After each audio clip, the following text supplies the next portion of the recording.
The stars shone brightly against the black canvas of space as the scout vessel Pathfinder dropped out of faster-than-light travel. Lieutenant Sam Carter gazed through the main viewport at Proxima Centauri, Earth's first successful colony planet. Something was wrong. Very wrong.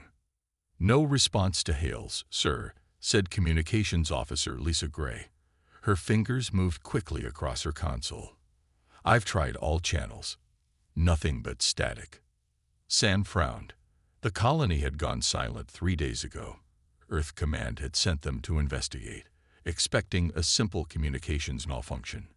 But the eerie silence and lack of orbital traffic suggested something far worse. "Take us down, Danny," Sam ordered the pilot.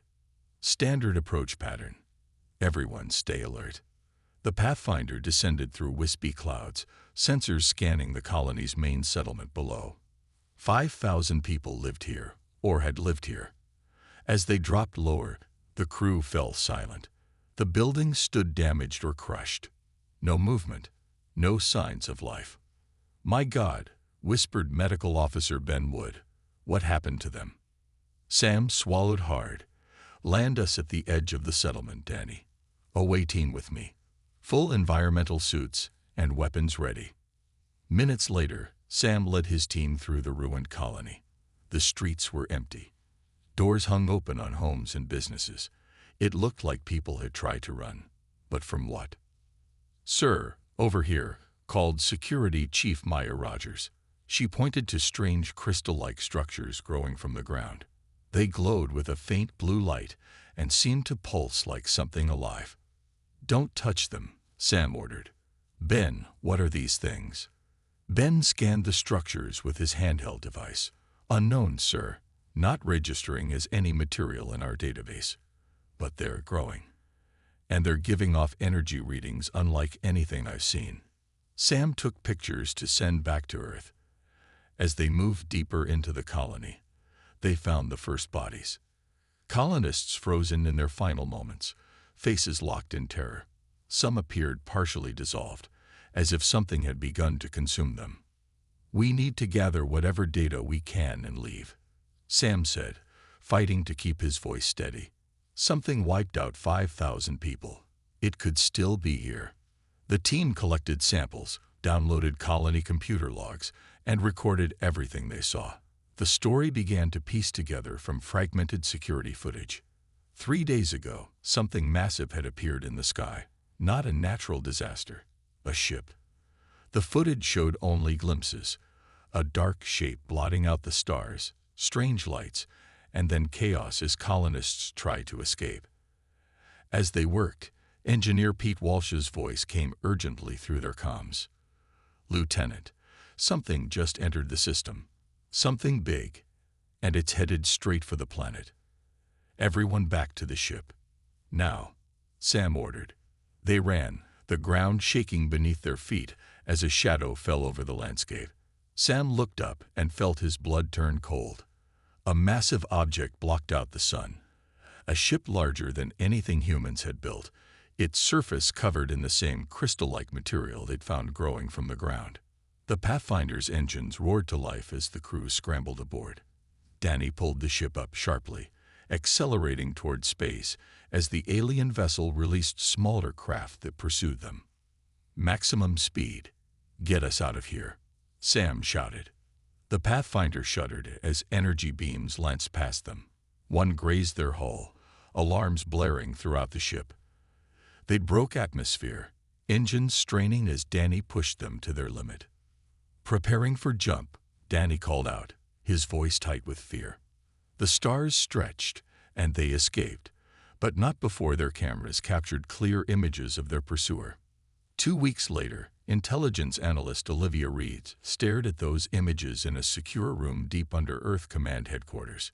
She compared them to ancient cave paintings found across Earth, warnings from prehistoric humans about visitors from the stars. The paintings had been dismissed as myths. Now Olivia knew better. The visitors had a name in the oldest human languages, the Harvesters, and they had returned. 6 months passed after the Proxima Centauri disaster. Earth's governments united under a single banner for the first time in human history. Fear was a powerful force for change. Diane Clark worked late in her lab at the Lunar Research Base. At 29, she was one of the brightest engineers Earth had to offer. Her experimental shield technology had become Earth's top defense priority. Just a few more adjustments, she muttered to herself, fingers flying over the control panel. The lab door slid open. Her supervisor, Dr. Ellis, rushed in. His face was pale. "Turn on the news," he said. "Now." Diane activated the wall screen. A news anchor spoke with a shaking voice as images showed Earth's orbital defense platforms activating. Repeating, all citizens should proceed to designated shelter areas. This is not a drill. Alien vessels have been detected at the edge of our solar system. Diane's heart pounded. How many ships? Hundreds, Dr. Ellis whispered. They arrived just minutes ago. Alarms blared throughout the base. Outside the lab windows, Diane saw crews rushing to battle stations. The lunar base housed Earth's last line of defense, a fleet of warships that had been built in secret since the Proxima incident. Back on Earth, Admiral Joe Martinez stood in the United Earth Defense Command Center. Holographic displays showed the approaching alien fleet. They had sent a transmission days earlier. Despite the best efforts of linguists, only one phrase had been translated: surrender or perish. All defense platforms at ready status, reported an officer. Civilian evacuations to underground shelters at 60%. Joe nodded grimly. Deploy the fleet. All ships to defensive positions. The battle began at Mars. Earth's ships were the best humans had ever built, but they were toys compared to the alien vessels. The aliens, who called themselves the Voidborn in their transmissions, used weapons that seemed to bend reality itself. From the lunar base, Diane watched in horror as the first line of Earth's defense fell in less than an hour. The Voidborn ships moved methodically, like surgeons cutting away diseased tissue. "We need to evacuate," Dr. Ellis said. "The shields aren't ready." 5 more minutes, Diane insisted, making final connections in her prototype. "We can't run now." Near Mars, Commander Frank Nelson watched his fleet dying around him. His ship, the Valor, had taken heavy damage. Half his crew was dead. But he had noticed something. When his weapons hit a certain spot on one of the smaller Voidborn ships, it had actually damaged it. "All power to forward guns," he ordered, "and plot a collision course." His remaining crew looked at him with understanding. There would be no escape. "For Earth," Frank said simply. The Valor accelerated toward the damaged Voidborn ship, weapons firing at the vulnerable spot. Moments before impact, Frank sent a tight beam transmission to the fleet with his discovery. Then the Valor rammed into the alien vessel. Both ships erupted in a massive explosion.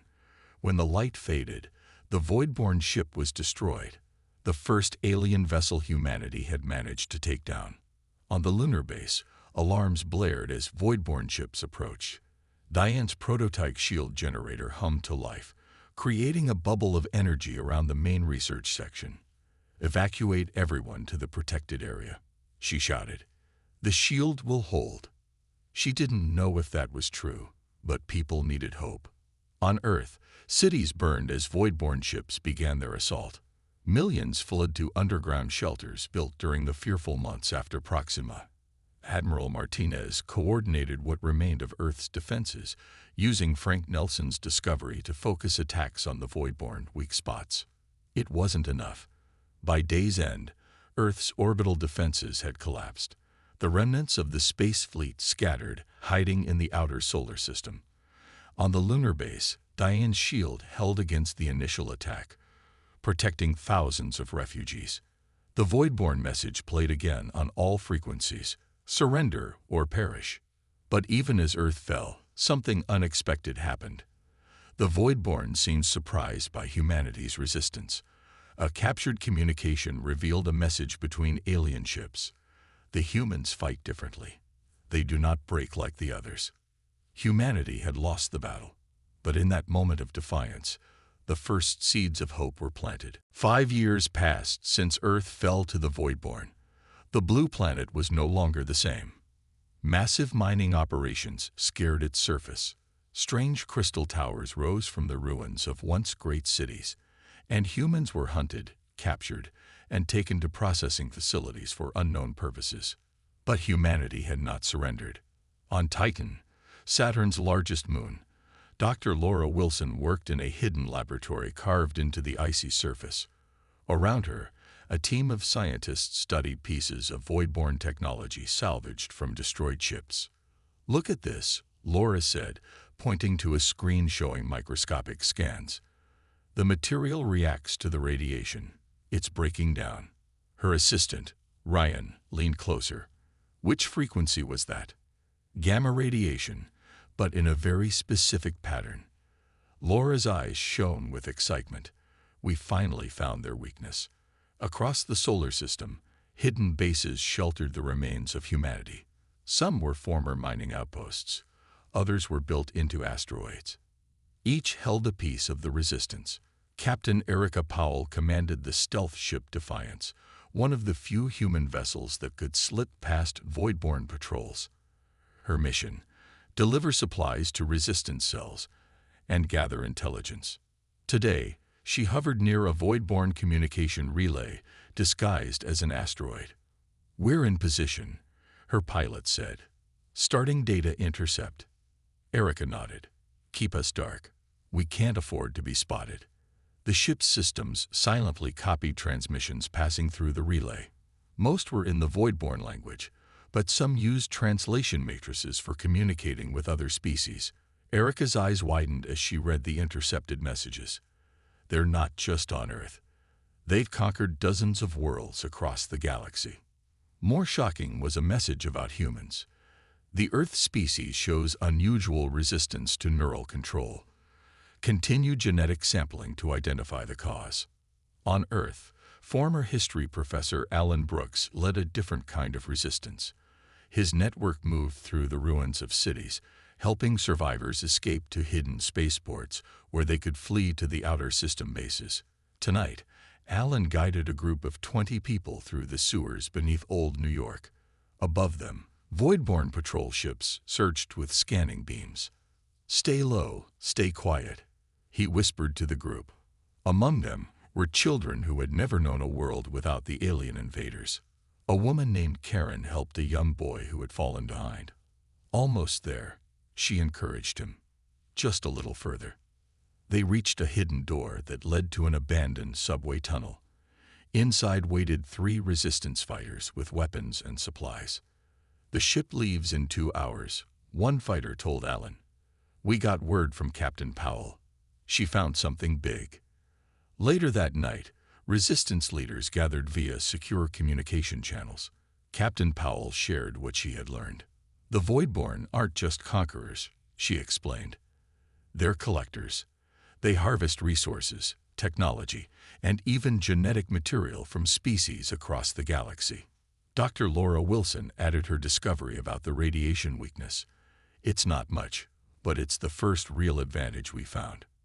Alan Brooks shared information from a captured void-borne data device.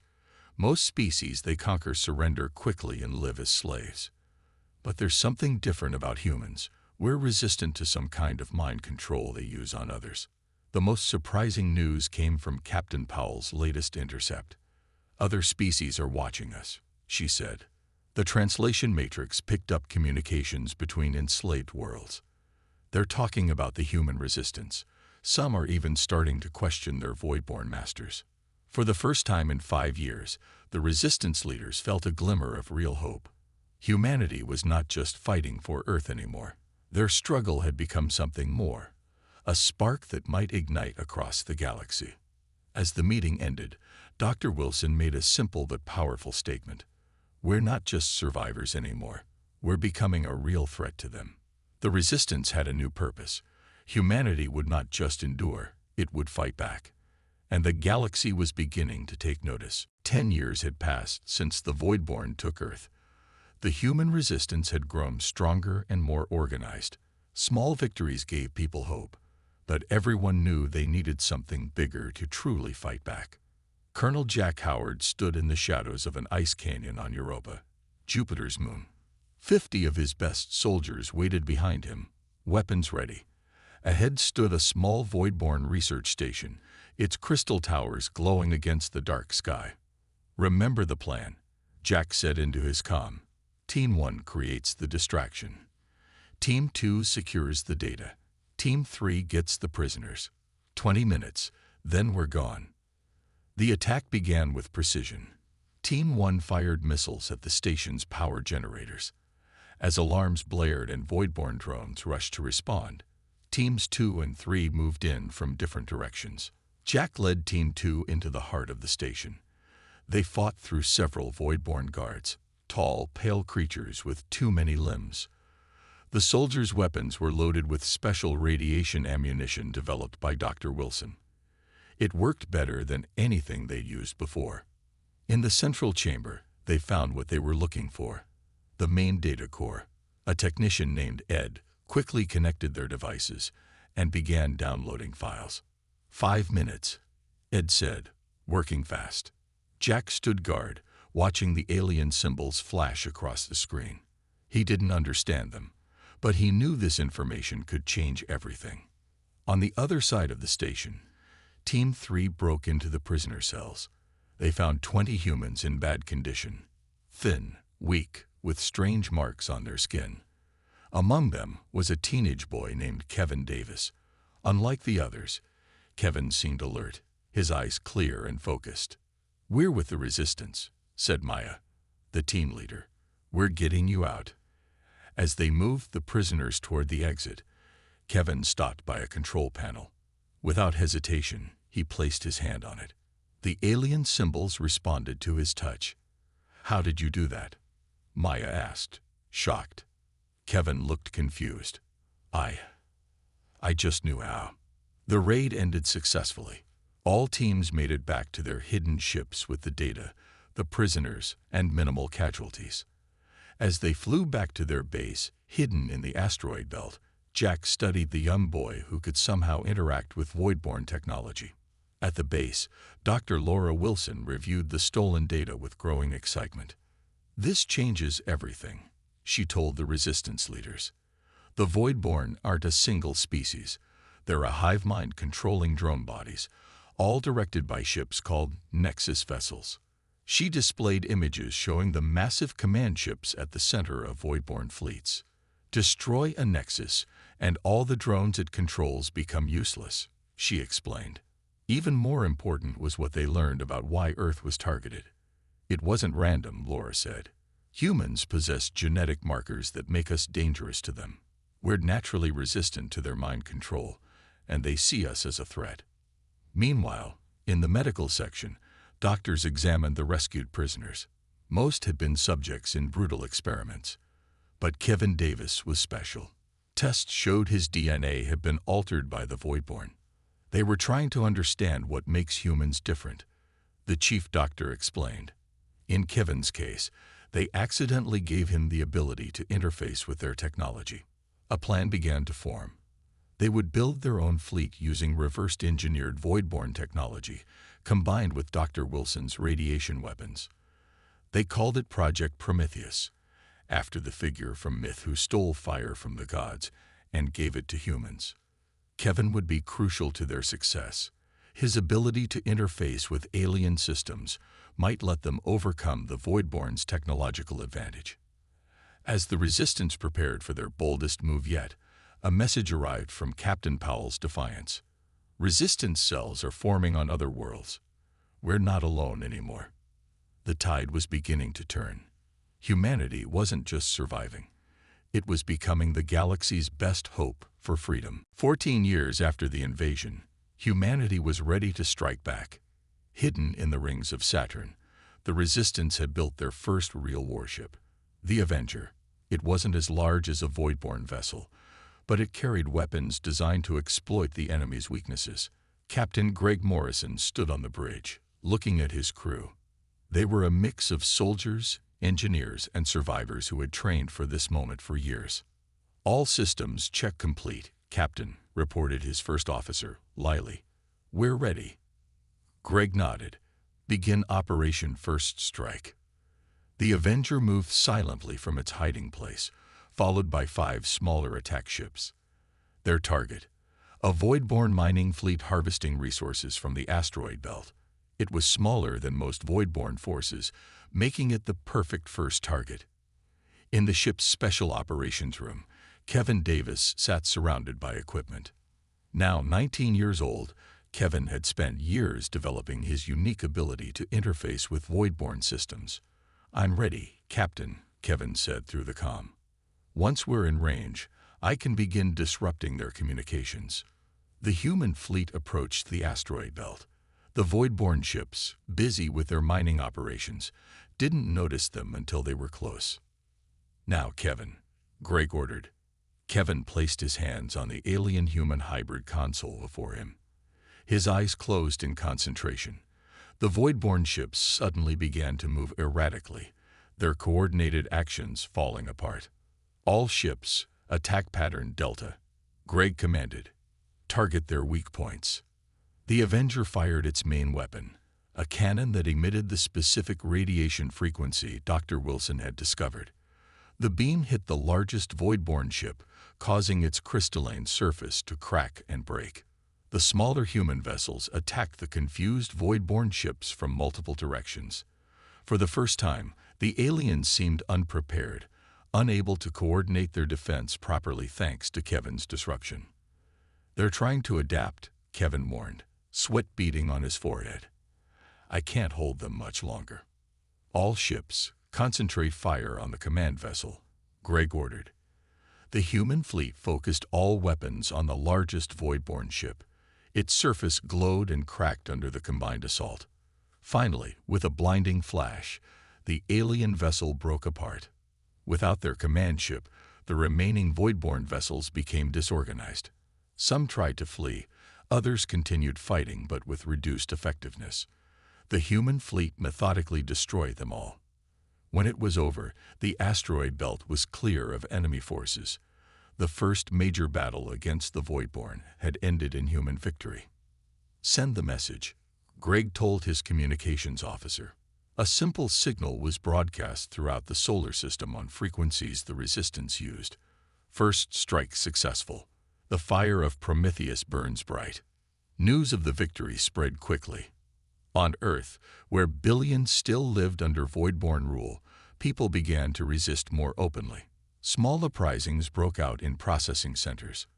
Resistance cells grew bolder in their attacks. The Voidborn response was swift and brutal. More ships arrived in the solar system. Patrols increased.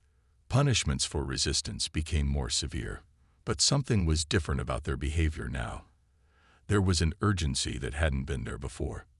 Intelligence Officer Melissa Young, monitoring Voidborn communications from a hidden base on Mars, noticed something important. "They're calling for reinforcements from other systems," she told the Resistance leadership during an emergency meeting. And the messages sound: afraid. Further analysis revealed something even more significant. The Voidborn were pulling forces from other conquered worlds to deal with the human threat. "They see us as more dangerous than any of their other subjects," Admiral Martinez said. "That means those worlds now have fewer Voidborn forces controlling them." The implications were clear. Humanity's fight wasn't just about Earth anymore. By forcing the Voidborn to concentrate their forces in the solar system, they were creating opportunities for resistance on other worlds. For the first time in 14 years, hope wasn't just a distant dream. It was becoming a reality that spread across the stars. 2 years had passed since humanity's first victory against the Voidborn. The Resistance had grown stronger, with more ships and weapons. They no longer hid in the shadows. Instead, they attacked Voidborn targets across the solar system, then disappeared before the enemy could respond. Lieutenant Paul Adams led a small team on a mission to Mars. Their target: a Voidborn communications hub built in the ruins of an old human colony. The team moved quickly across the red landscape, wearing suits that hid them from Voidborn sensors. Almost there, Paul whispered through his comm.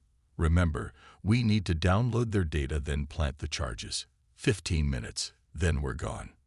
They'd reached the facility, a tall crystal tower surrounded by smaller buildings. The team split up, with Paul and two others heading for the main control room. They encountered few guards. The Voidborn had grown stretched thin trying to maintain control across the solar system while fighting the growing human resistance. In the control room, Paul connected a device to the alien computer. It began copying data while his team set explosives. "Sir," called one of his soldiers, "something's moving in the storage area."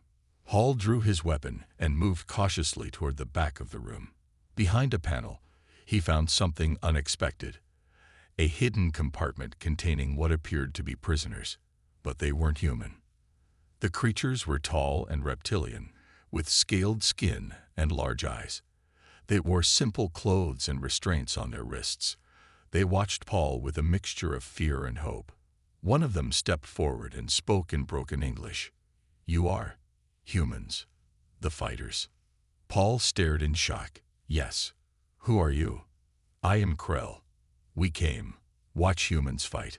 We were caught." Before Paul could respond, alarms blared. Their presence had been detected.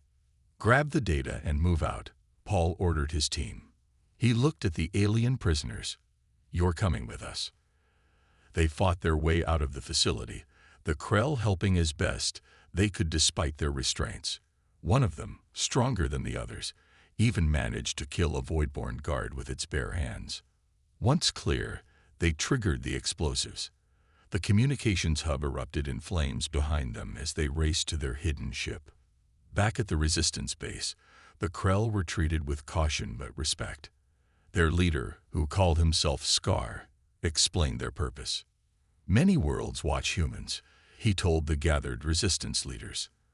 "For centuries, Voidborn rule through fear. All species surrender quickly. But humans fight. Humans win sometimes. This never happened before." Scar revealed that he and his companions were scouts from a distant star system. They had been sent to observe humanity's resistance, which had become a subject of great interest among the conquered species of the galaxy. "Others want to join fight," Scar said, "but need to know humans can be trusted, need to know humans can win." It was an opportunity the Resistance hadn't dared hope for. Allies from beyond the solar system. Engineer Diane Clark, who now led the Resistance's technology division, immediately began working with the Krell scientists. They shared knowledge about Voidborn weaknesses and technology that complemented humanity's discoveries. Meanwhile, Kevin Davis made another breakthrough. During his sessions interfacing with Voidborn technology, he discovered he could sense others like himself, humans who had been experimented on by the Voidborn, and developed similar abilities. "They're all over the solar system," Kevin explained to the leadership. "If we can find them, rescue them, we could create a network. We could coordinate attacks without the Voidborn knowing." For the first time, the Resistance began to believe they might not just survive. They might actually win.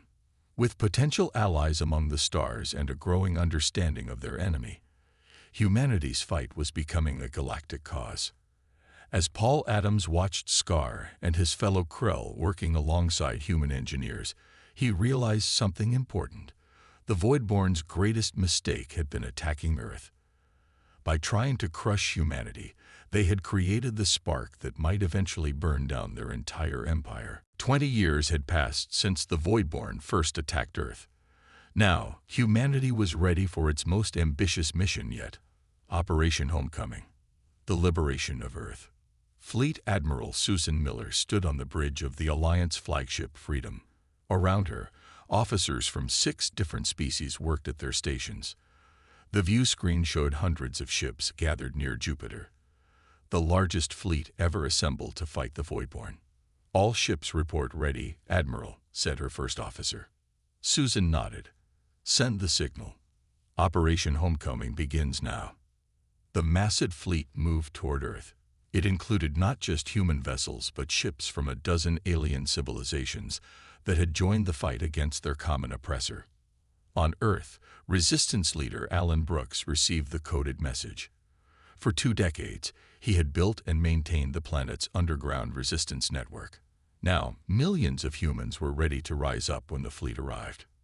"It's time," he told his lieutenants in a hidden bunker beneath the ruins of Chicago. "Activate all cells. When the fleet arrives, we strike." In orbit around Earth, the Voidborn had built massive defenses. They had nearly 100 ships and orbital platforms ready to repel any attack. But they hadn't expected an assault of this scale. As the Alliance fleet approached Earth, Kevin Davis and 30 other humans with special abilities gathered in a shielded chamber aboard the Freedom. Each had been experimented on by the Voidborn and rescued by the Resistance. Together, they formed a powerful mental network. "Everyone ready?" Kevin asked. The others nodded. "Then let's begin." They joined hands, their minds connecting through their unique abilities. Together, they reached out to the Voidborn fleet, focusing on the 3 Nexus ships that controlled all the drone vessels. The battle began with a massive exchange of fire. Alliance ships took heavy damage, but so did the Voidborn defenses. On Earth's surface, Resistance fighters emerged from hiding and attacked Voidborn bases and processing centers. The space battle raged for hours. Ships on both sides were destroyed. But the tide turned when Kevin and his network succeeded in their mission. For 10 crucial minutes, they severed the connection between the Voidborn drones and their Nexus ships. In that moment of confusion, Captain Erica Powell led a strike team in 3 specially designed vessels. They slipped through the chaotic battle and docked with the main Nexus ship. "Move fast," Erica ordered as her team entered the alien vessel. "We have 10 minutes at most." They fought their way through confused Voidborn drones toward the ship's core. The interior was strange, pulsing with energy and organic material that seemed almost alive. In the central chamber, they found the truth that had been hidden for so long. The Voidborn weren't just a hive mind. They were beings of pure energy, using biological drones as tools to harvest resources across the galaxy. Floating in containment fields were glowing entities that directed the entire Voidborn collective. They turned their attention to the human intruders, trying to overwhelm their minds. "Now," Erica shouted, fighting the mental pressure. Her team placed Dr. Wilson's special radiation devices around the chamber. As they retreated, the devices activated, releasing energy that disrupted the Voidborn entities. The team barely escaped as the chain reaction began. The Nexus ship shuddered, then exploded in a blinding flash. The destruction sent a wave of energy that cascaded through the Voidborn fleet, disrupting their coordination. Across Earth, Voidborn drones suddenly stopped functioning. Processing centers shut down. Crystal towers crumbled. In orbit, the Alliance fleet pressed their advantage, destroying the remaining enemy ships. After hours of intense fighting, Admiral Miller received the message she had waited 20 years to hear.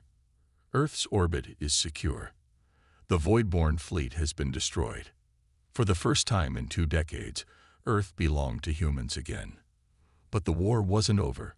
The Voidborn collective had retreated, wounded but not destroyed. Yet something had fundamentally changed. The galaxy no longer lived in fear. Now the Voidborn did. 5 years had passed since Earth's liberation. The planet was healing. New cities rose from the ruins of the old. Green parks covered areas where Voidborn mining operations had scared the land. And in the night sky, ships from a dozen different worlds moved freely through Earth's orbit. Chris Bennett stood at the window of his apartment in New Denver, watching the sunrise. At 25, he had spent most of his life under Voidborn occupation. Now he wore the uniform of the Guardian Fleet, ships crewed by members of all allied species, with humans often serving as captains due to their natural resistance to Voidborn influence. Today was special. Chris had been assigned to the Alliance flagship Defiance II, commanded by the legendary Captain Erica Powell. In orbit, Chris boarded a shuttle to his new ship. The Defiance I was massive, built with technology from 6 different worlds. Its main weapon used the radiation frequency Dr. Wilson had discovered, now refined to be even more effective against Voidborn ships. On the bridge, Captain Powell greeted her new officers. "Welcome aboard," she said. "You're joining us at a historic time. The Voidborn Collective has retreated to the far reaches of the galaxy, but our mission continues. We don't just defend our worlds now. We help others break free." After Earth's liberation, the Alliance had grown quickly. The Voidborn, weakened by their defeat, had been pushed back from system after system. Worlds that had lived under their control for centuries were now free. Admiral Joe Martinez, one of the few survivors from the original defense of Earth, now led diplomatic efforts. Though old and walking with a cane, he still had the commanding presence that had helped unite humanity during its darkest days. The key to defeating the Voidborn wasn't just our weapons, he told a gathering of new Guardian Fleet recruits. It was unity. For the first time in history, species from across the galaxy put aside their differences to fight a common enemy. In orbit around Earth, a massive station called Unity had been built. It housed the Interspecies Scientific Exchange, led by Dr. Laura Wilson. There, scientists from 24 worlds studied Voidborn technology and biology, seeking to understand their ancient enemy. Kevin Davis, now a leader in the Alliance, had established a training program for humans and other species with special abilities. They formed a network that could detect Voidborn activity across vast distances of space, giving early warning of any new threats. But most importantly, people throughout the galaxy no longer lived in fear. Children on 100 worlds played in sunlight rather than hiding underground. Trade routes connected civilizations that had been isolated for generations, and all of it had begun with humanity's refusal to surrender.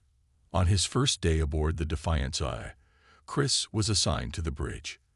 The ship was preparing for a mission to a distant star system where signs of Voidborn activity had been detected.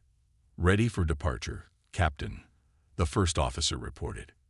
Captain Powell nodded. "Set course for the Andromeda sector. Maximum speed." As the ship accelerated away from Earth, Chris stood at his station, looking at the view screen. Stars streaked by as they entered faster than light travel. Among the bridge crew were humans, Krell, and representatives of 4 other species, all working together. Chris thought about his parents, who had died during the occupation. They hadn't lived to see this day, but they had been part of the resistance that made it possible. Their sacrifice, and the sacrifice of millions like them, had changed the course of galactic history. The galaxy had once lived in fear of the Voidborn. Now the Voidborn lived in fear of the alliance humanity had built. And as the Defiance I carried its mixed crew toward new adventures, Chris knew the greatest chapter in humanity's story wasn't their victory in war. It was what they had created from the peace that followed. A galaxy united. A galaxy free. A galaxy that would never again surrender to fear.